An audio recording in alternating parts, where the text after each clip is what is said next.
Assalamualaikum warahmatullahi wabarakatuh. Di sini kami kelompok 6 akan mempresentasikan hasil kerja kelompok kami, yaitu pengembangan silabus dan rencana pelaksanaan pembelajaran atau RPP. Sebelum kami membahas materinya, kami akan memperkenalkan nama anggota terlebih dahulu. Yang pertama, ada Iftitahul Laili Maghfirah, NPM 191003690. Yang kedua saya sendiri, yaitu Maulina Sari, NPM 191003703. Yang ketiga Muhammad Hamdan Maulana, NPM 191003706. Yang terakhir ada Nur Maulida Rahmawati Arif, NPM 191003712. Pembahasan yang pertama ialah pengertian silabus RPP kurikulum. Silabus adalah rencana pembelajaran pada suatu kelompok mata pelajaran dengan tema tertentu yang mencakup standar kompetensi, kompetensi dasar, materi pembelajaran, indikator, penilaian, alokasi waktu, dan sumber belajar yang dikembangkan oleh setiap satuan pendidikan. Rencana pelaksanaan pembelajaran atau yang disebut RPP adalah rencana yang menggambarkan prosedur dan manajemen pembelajaran untuk mencapai atau lebih kompetensi dasar yang ditetapkan dalam standar isi dan dijabarkan dalam silabus. Namun, RPP juga merupakan komponen penting dari KTSP yang pengembangannya harus dilakukan secara profesional. Tujuan pengembangan silabus adalah membantu guru dan tenaga kependidikan lainnya dalam menjabarkan kompetensi dasar menjadi perencanaan belajar mengajar. Materi selanjutnya akan disampaikan oleh teman saya. Saya akan melanjutkan penjelasan dari teman saya, yaitu prinsip pengembangan silabus. Yang pertama, ilmiah. Mengingat silabus berisikan garis-garis besar materi pembelajaran yang akan dipelajari siswa, maka materi pembelajaran yang akan disajikan dalam silabus harus memenuhi kebenaran ilmiah dan dapat dipertanggungjawabkan secara keilmuan. Yang kedua, relevan.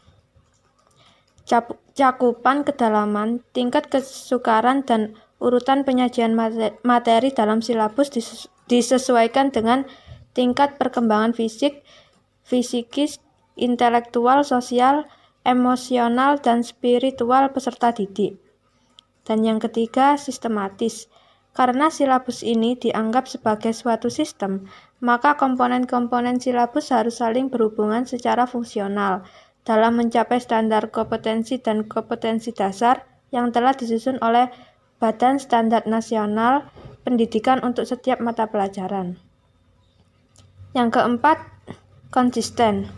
Adanya hubungan yang konsisten antara standar kompetensi dan kompetensi dasar, indikator, materi pokok atau pembelajaran, pengembangan belajar, sumber belajar, dan sistem penilaian. Yang kelima, memadai.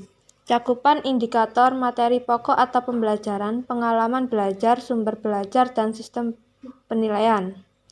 Yang keenam, aktual dan kontekstual.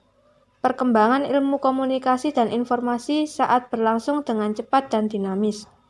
Sementara itu tidak diiringi dengan kebijakan pengembangan materi-materi pembelajaran yang relevan dengan perkembangan ilmu pengetahuan dewasa ini. Yang ketujuh, fleksibel. Keseluruhan komponen silabus agar dapat dikembangkan secara komprehensif dengan mengakomodasikan keragaman peserta didik, pendidik, memperhatikan dinamika perubahan yang terjadi di sekolah, dan memperhatikan tuntunan masyarakat dewasa ini. Yang kedelapan, menyeluruh. Perumusan tujuan pembelajaran beberapa waktu yang lalu dirasakan tidak mampu mengembangkan seluruh ranah tujuan pembelajaran yakni kognitif, afektif, dan psikomotorik, sehingga tujuan pembelajaran tidak tercapai sesuai dengan yang diharapkan. Oleh karena itu, silabus bermanfaat sebagai pedoman dalam pengembangan pembelajaran tindak lanjut, seperti pembuatan rencana pembelajaran, pengelolaan kegiatan pembelajaran, dan pengembangan sistem penilaian. Silabus merupakan sumber pokok dalam penyusunan rencana dalam pembelajaran, baik rencana pembelajaran untuk satu standar kompetensi maupun satu kompetensi dasar. Silabus juga bermanfaat sebagai pedoman untuk merencanakan pengelolaan kegiatan pembelajaran. Misalnya, kegiatan belajar secara klasikal, kelompok kecil, atau pembelajaran secara individual. Demikian pula silabus sangat bermanfaat untuk mengembangkan sistem penilaian. Penjelasan berikutnya akan dijelaskan oleh teman saya. Baiklah, saya akan melanjutkan materi yang sudah disampaikan oleh Mbak Nur Maulidah Rahmawati. Sebelum ke materi, izinkan saya memperkenalkan diri saya terlebih dahulu. Nama saya Iftitahul Laili Maghfirah, NPM 19-100-3690. Materi selanjutnya yaitu tentang fungsi perencana pelaksanaan pembelajaran. Fungsinya yaitu terdiri dari yang pertama, memperkirakan tindakan yang akan dilakukan guru dalam kegiatan pembelajaran. Yang kedua, pedoman guru dalam melaksanakan pembelajaran. Yang ketiga, membantu mempermudah guru dan siswa dalam melaksanakan pembelajaran. Yang keempat, fungsi perencanaan yang menunjukkan bahwa rencana pelaksanaan pembelajaran hendaknya dapat mendorong guru lebih siap melakukan kegiatan pembelajaran dengan perencanaan yang matang. Dan yang terakhir, fungsi pelaksanaan rencana pelaksanaan pembelajaran harus disusun secara sistemik dan sistematis, utuh dan menyeluruh dengan beberapa kemungkinan penyesuaian dalam situasi pembelajaran yang aktual. Materi selanjutnya yaitu tentang langkah-langkah pengembangan silabus dan RPP kurikulum.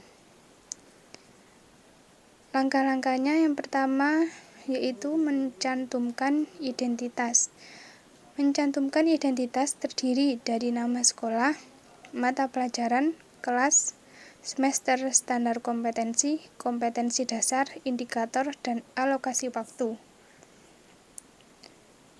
Yang kedua, alokasi waktu diperhitung untuk pencapaian satu kompetensi dasar. Dinyatakan dalam jam pelajaran dan banyaknya pertemuan. Yang ketiga, merumuskan tujuan pembelajaran. Yang keempat, menentukan materi pembelajaran, yaitu untuk memudahkan penetapan materi pembelajaran dapat diacu dari indikator. Yang kelima, menentukan metode pembelajaran. Yang keenam, menetapkan kegiatan pembelajaran.